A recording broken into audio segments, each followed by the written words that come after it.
John. How do we transcend all of this? And the answer is so easy. What we're doing now is we're just giving a context. I lost my mom to, and before she passed, it was obvious to her that the world, something was very wrong in the world. And what she said to me, she said, the world is going to hell in a handbasket, which is a term that people of her generation used. I get the hell part. I'm not sure about the handbasket part. So, but what she meant was it seemed to her like the world was just coming apart at the seams for no apparent reason.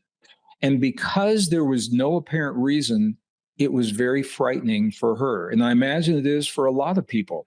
So the reason that I think it's important to have this conversation, not to dwell on it, but to recognize there is a context, ancient fundamental battle between good and evil. We have been in it all of our lives, and so have the generations before us. We are the product of only 10,000 generations of humans. We've only been here 200,000 years. 10,000, they say generations about 20 years.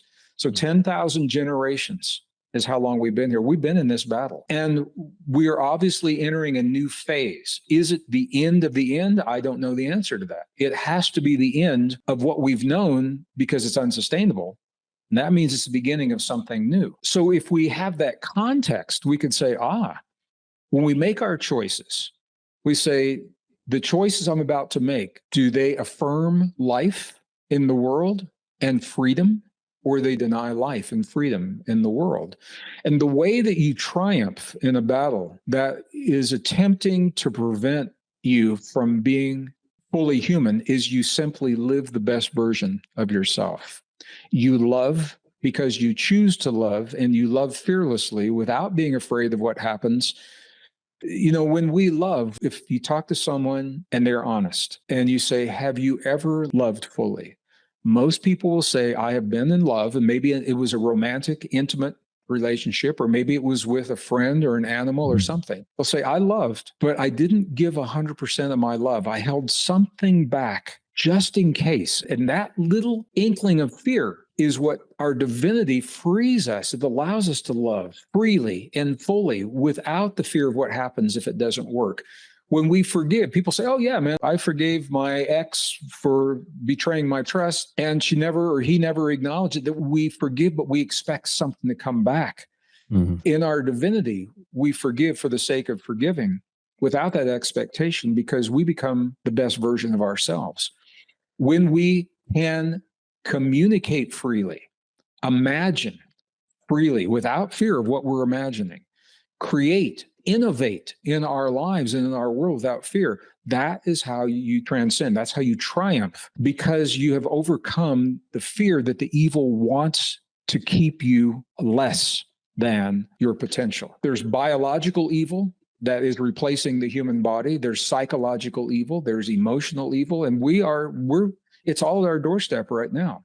And the thing that is, I think, most concerning to me, Will, is how mainstream media is leading our general population, my brothers and sisters in your family and my family, to normalize evil in our lives and to accept atrocities that we would never have accepted 20 years ago in our lives. And we're being led to, it's called normalcy bias, is one of the things that we're doing, a psychological term for it. For some people, it's when you see something so horrible, your emotions can't deal with it. And so you kind of average it out to make it into something that you can deal with. But we're being led to accept these things, and you see it everywhere.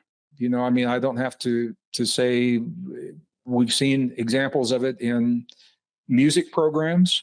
We've seen examples of it in sports, global sports, in the Olympics, and what we saw happening in those ceremonies. And a lot of people don't recognize it, and some do and don't really care. It's not their thing. And it's all part of the big picture here.